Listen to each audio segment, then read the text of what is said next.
What's up? What's up? I hope everybody's having a good day today. My name is Christian. Welcome to Autotainment. Today I'm going to be talking to you guys about my top tips on how to buy a used car. Tax season is upon us right now, so a lot of people are looking to buy a used car, even a new car, but this video specifically is going to talk about buying a used car. I'll give you guys some tips to make it just a little less stressful than what it normally would be and maybe save you some money in the process. So let's go ahead and begin with step number 1, budgeting. You want to make a realistic budget, something that you're going to be able to afford. Make sure that you can afford the monthly payments. And a good rule of thumb for that is don't let the monthly payment of the vehicle exceed 15% of your monthly income. That way you have a little bit of a cushion in case something were to go wrong. So the next step is researching the vehicle that you want. So you can go to websites like cars.com, Edmunds, Auto Trader, even Craigslist. Look for a specific car that you're looking for, the year, the make, the features, hit search, and you're gonna get a lot in the results page. That's gonna give you at least an overview, an idea of what's going to be in your price range based on what you put to search. When I go to visit these websites, I always suggest that you go down to the bottom of the page, normally past the pictures and all the little fine manufacturer details. You'll be surprised how many people skip this step. They don't ever go to the bottom and look at the details, because you might be looking for a specific car, but then it has some modifications that maybe you don't want. Maybe you want a stock car and this car has a lot of performance going on, and a lot of the OEM stuff that it originally came with have been swapped out. So it's very important to go into the description and make sure it's something that you're looking for. And a lot of the times these websites, like I said, Edmunds or cars.com, a lot of the sellers that put their vehicles on there, they do have an option to check the Carfax. Obviously, you want to take that with a grain of salt, because with my experience, friend experiences, Carfaxes don't always show everything that's happened, but at least you get a better picture of what's going on there. So once you go ahead and you do all of that stuff, ideally, what you're looking at, price you're looking at, vehicle that you're looking for, you want to go to certain websites to check the value of the car and see what it's selling for. I've used websites like TrueCar.com, Kelley Blue Book, even Napa. These websites give you a better idea of what people are paying for these cars at dealers around the world. So you can easily go to Kelley Blue Book, look up the vehicle, the year, the add-ons, take that information, print it out. Also, you want to look for the value of the vehicle that you're trading in. If you are trading in a vehicle, look for that ahead of time. See, the reason you want to do this is because once you go to the dealer, you're going to have an upper hand. You're going to have a lot of information to be able to counter argue whatever they're talking about there. See, the dealers, their sales reps there, they love it when people go there unprepared. They're able to give you whatever facts they want to give you, and you have nothing to counter with. So you're going to want to print out the value of the car that you're looking to buy, and then you're also going to print out the value of the car you're planning to trade in. And be really honest with yourself when you're rating it. It gives you the option to give you the condition of your vehicle. Be honest, because once you go to the dealer, eventually they're going to go ahead and they're going to look at the car anyways. Print that out, like I said. Make sure you have that once you guys go over to the dealer. So the next step is check with your bank or your credit union to see what kind of interest rate they would offer you for the car that you're looking to buy. I tell you this because dealers, they do have partnership with a lot of these banks. The bank offers them an interest for a certain car somebody's buying, but the dealer cranks it up just a bit so they can make more of a commission. And ultimately, you want to get a better deal for you. So get that information from your bank. Take that information along with that information that you have with your value for your trade-in and the car you're looking to buy, and then go over to the dealer with all that information. Okay, so the next step you want to go ahead and take is create an ideal pricing. This is a pricing a lot of us call, well, not a lot of us, but dealers call out the door pricing. Based on all that information that you gathered, the values, the research, the pricing, create a price, an ideal price for yourself. And this is the total max that you're willing to pay for the vehicle. So let's give you an example. $15,000. That's the number that you're willing to go ahead and purchase that vehicle from the dealer. That's the number. It doesn't matter what the taxes are, the dealer fees, or anything like that. That's called out the door price. A lot of the times that eliminates a lot of the stress to the dealer with the pricing for your monthly cost.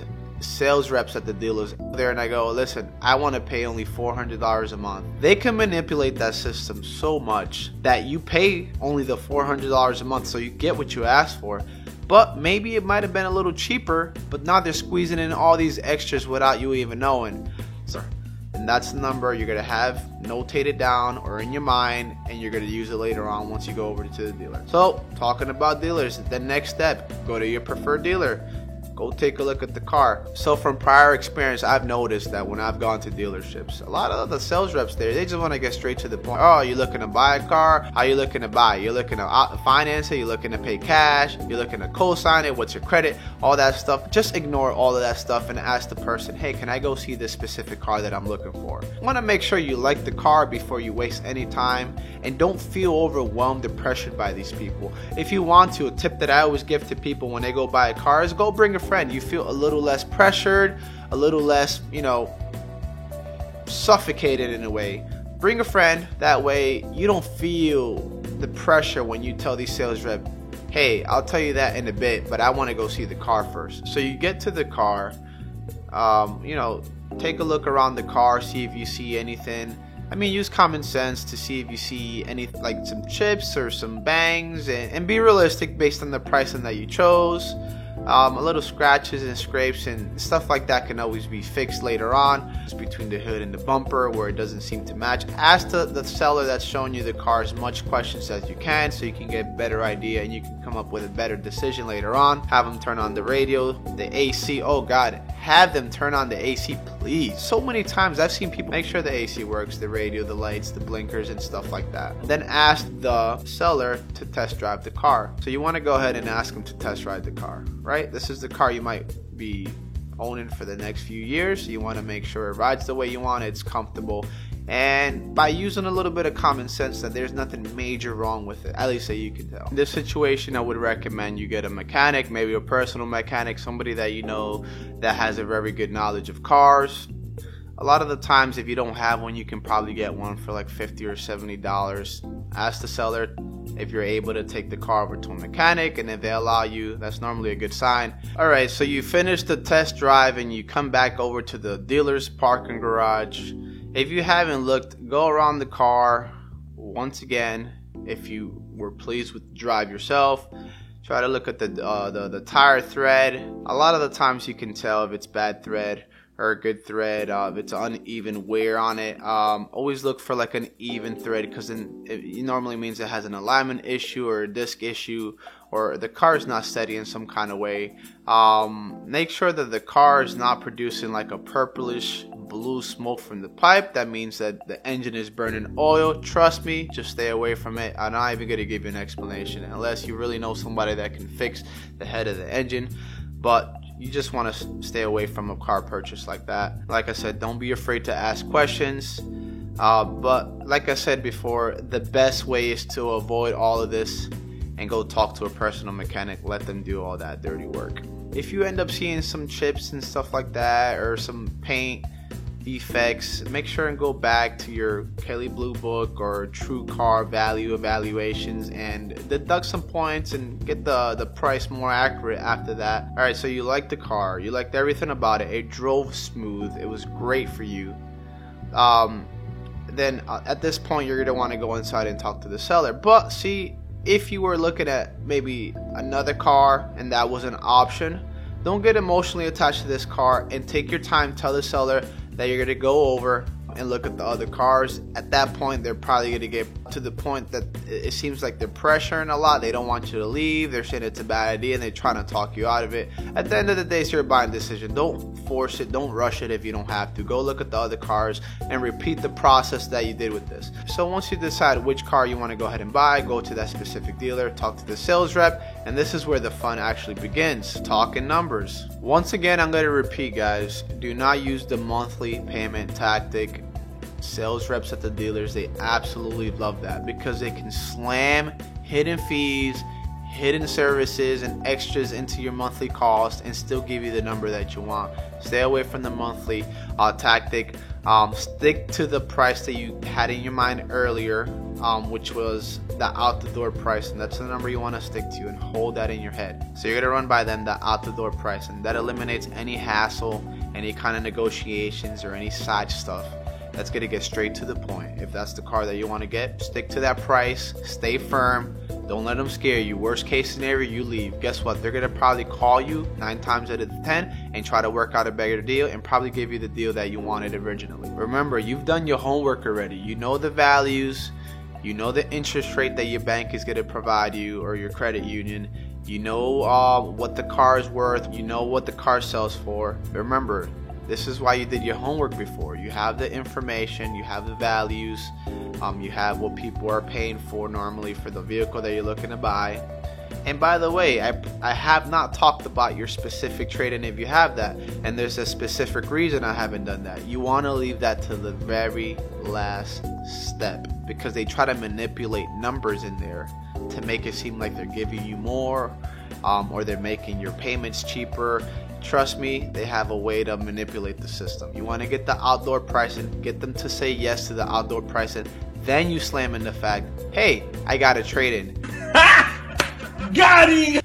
Now you have the documentation for the trade-in, and now you can get an honest trade-in value on top of the out-the-door pricing that you got from the dealer. They're probably going to hit you for this one, but remember, you're trying to get a good deal, not them. So the next step they're probably going to do is run your credit, since you're going to be buying the car, and they're going to see what interest rate you're approved for. At that point, you bring in that secret weapon. You already got the interest rate from your bank. Once they give you the interest rate, and a lot of the times it's probably going to be higher than what your bank offered, that's where you use that as a negotiation tool. And if they can beat it, even by a fraction of a percent, just go ahead and take their loan. It'll make it a lot easier. You're already at the dealer. You can get everything done very quick and easy. They'll ask you if you want like the 48-month finance option, the 60-month. You choose the one that's better for you, the one that fits within your budget for the monthly payments. Remember, never try to exceed the 15% of your monthly income. So the next step, you're almost at the finish line, but you're not quite there. Now you have to go to the finance office, or what they call the finance manager space. And that's a lot of the times the best sales rep in the entire dealer. They're there to try to sell you add-ons. And this is where a lot of people feel like they're getting pressured, and they break and they say yes to whatever they're trying to sell you. They'll try to sell you some theft, some anti-theft thing for your car. Just avoid it. They're going to try to offer you gap insurance. You can probably get that through your own insurance a lot cheaper. So just decline everything that they're offering you there. Avoid everything there. They're also going to try to offer you the extended warranty for your vehicle if it doesn't already have one. If your car doesn't have extended warranty, I would personally get the advice from the personal mechanic that looked at your car. And if they didn't look at your car, a lot of the times warranty is a good idea. So you use your own judgment for the warranty. Anything else they try to offer you there, just decline it. It's not worth it. And just stick to it. Stay firm. They're going to try to talk you down. They're going to try to make you feel like crap. Just stick to the process. Decline everything. And if you want to get the warranty, if the warranty's a good price and you think, it's worth it for you and you just want no headaches, then on a case-by-case scenario, you can accept that. But don't go for the first price and just tell them no. And then at the very end, hey, what's the best pricing you can do for that warranty? So one step that I forgot to talk about, they probably at this point already told you what your monthly payments are going to be, but one thing you probably haven't checked is the insurance. So before you sign any paperwork, you leave any kind of down payment or anything like that, you might want to call your insurance with the VIN number of the car and try to get a quote for that vehicle. Make sure it stays within your range, because let's say you're driving something like a 4-door sedan and you're paying $90 a month, but then you're buying a 2-door sports car with twin turbo or whatever, and then you call them and then your insurance rockets up to $200 a month, and then that screws you over in the long term, right? So you want to make sure that that fits your budget as well. Alright guys, that was my video on tips on how to buy a used car. If you have any other suggestions or any tips that you can help others when buying a used car, make sure and leave a comment below. If you found this guide informative, hit that like button please. I'd greatly appreciate it. And if you want to keep tuned with any of my future content, whether it's more guides, or car reviews, car tech products, hit the subscribe button and hit the bell to get notifications when the next video is up. Thanks again for watching. I hope you guys enjoyed it. Once again, my name is Christian from Autotainment. You guys have a great day.